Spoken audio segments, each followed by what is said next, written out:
যদি উন্নতি করতে চায় তাহলে এর থেকে কম বাজেটেও করতে পারে। আমার মনে হয় যে practice makes a man perfect একটা প্রবাদ আছে। ভালো ভালো ম্যানগুলোকে বয়ে রাখছে, কিন্তু বাংলাদেশে হচ্ছে মিডিয়া আসলে অনেক প্রেশারে রাখে ক্রিকেটারদের, এটা মানে বলতেই হবে। এবার যে টিমটা আছে আমার মনে হয় যে এটা মোটামুটি মানে অনেক অনেক কথা বলতেছে, বাট আই থিঙ্ক এটা একটা পারফেক্ট একটা দল। আমাদের যে সমস্যাটা হয় সেটা হচ্ছে মাইন্ডসেটে, যেটা আমি বিলিভ করি। কারণ হচ্ছে আপনার বাংলাদেশে হচ্ছে মিডিয়া আসলে অনেক প্রেশারে রাখে ক্রিকেটারদের, এটা মানে বলতেই হবে।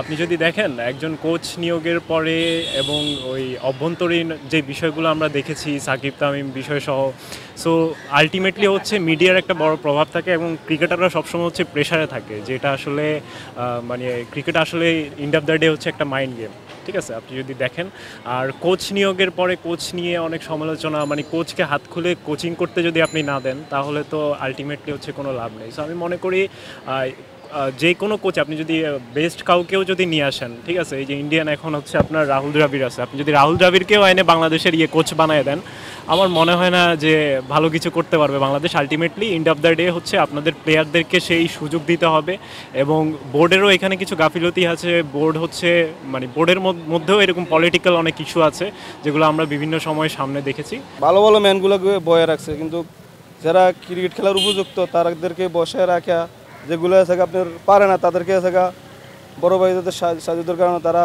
খেলতেছে, খেলে আমাদের ভালো ভালো ম্যানগুলো বসাইতেছে, আমাদের বাংলাদেশের বদনাম ছড়াইতেছে।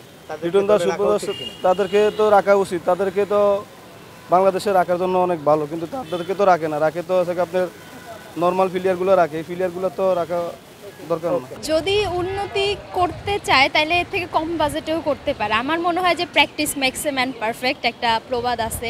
তো অবশ্যই ওরাও চেষ্টা করে। আমি যেহেতু একজন ক্রিকেটার না, বাট আমার পরিচিত আছে, তো আমার মনে হয় যে যদি এরা মানে নিজেদেরকে আরেকটু অনুশীলনের মাধ্যমে ভালো করে বা অন্যরা কিভাবে খেলে, লাইক অন্য টিম ইন্ডিয়া অস্ট্রেলিয়া, একটু ওদেরকে দেখুক যে ওরা আসলে কোনভাবে মানে আমরা খেললে ওদের সাথে বেটার পারফর্ম করতে পারবো, যেহেতু এদের এক্সপিরিয়েন্স আছে।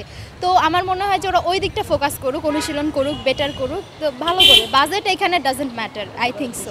যদি আমরা ক্যাপাবিলিটির দিক থেকে চিন্তা করি, আমাদের প্লেয়াররা যদি কনসিস্টেন্টলি আপনারা যদি তাদের হিস্ট্রি বা পারফরমেন্সগুলো যদি আপনারা দেখে থাকেন তাহলে হয়তো বুঝবেন যে ক্যাপাবিলিটির অভাবটা নেই, কিন্তু আমাদের প্লেয়াররা আসলে যেই দিক থেকে পিছিয়ে আছে সেটা হচ্ছে মেন্টালিটির দিক থেকে। অন্য আপনারা দেশে যেসব প্লেয়াররা দেখবেন তারা খুব মেন্টালি খুবই স্ট্রং থাকে, তারা যখনই মাঠে নামে they know that they can do something for the country, they can win it for their country.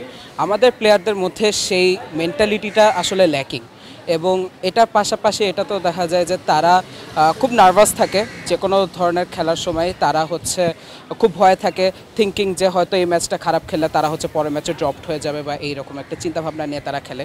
এটার পাশাপাশি আরেকটা যেটা আমার মনে হয় যে they don't work on their স্কিলসের আমাদের কোনো সমস্যা নেই, স্কিলস সব প্লেয়ারের ইকুয়ালি তারা স্কিলফুল প্লেয়ার, কিন্তু তারা ওটা নিয়ে বেশি একটা কাজ করে না, যেটা আমরা দেখি কোচদের সাথেও তাদের কমিউনিকেশনে, যেহেতু আমাদের সব কোচে বেশিরভাগই বিদেশি, তাদের সাথে হয়তো কমিউনিকেশনের সমস্যাটা হয়, এবং তারা কি চায়, তাদের অ্যাসপিরেশনটা কি from their coaches and everything, এগুলো হয়তো তারা ঠিকমতো বলতে পারে না তাদের কোচদেরকে। তো সেই জায়গায় দেখা যায় যে যারা নিজেদের মতো খাটনিটা করতে পারেন, ধরেন আপনি সাকিব আল হাসানের কথা বলেন, তামিম ইকবাল, মাহমুদুল্লাহ রিয়াদের কথা বলেন, মাহমুদুল্লাহ রিয়াদের স্পেশালি তাকে 1 বছরের জন্য কিন্তু ড্রপ করা হয়, কিন্তু সে নিজেকে যেভাবে প্রিপেয়ার করে, সেভাবে মেন্টালি প্রিপেয়ার করে সে যেরকম ব্যাক করেছে, এখন কিন্তু আমাদের স্কোয়াডে একমাত্র যে ভালো প্লেয়ার যাকে আমরা বলতে পারি সে কিন্তু মাহমুদুল্লাহ রিয়াদি, সে কনসিস্টেন্টলি প্রত্যেক ম্যাচে ভালো করছে with the bowling, batting, fielding, every সেক্টরে।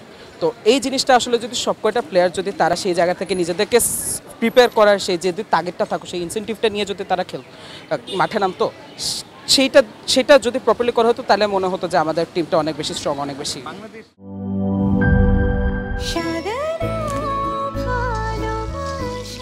স্পেশাল মানুষদের জন্য মজাদার ম্যাজিক মশলা ফ্লেভারে মিস্টার নুডলস, স্বাদ নাও ভালোবাসার।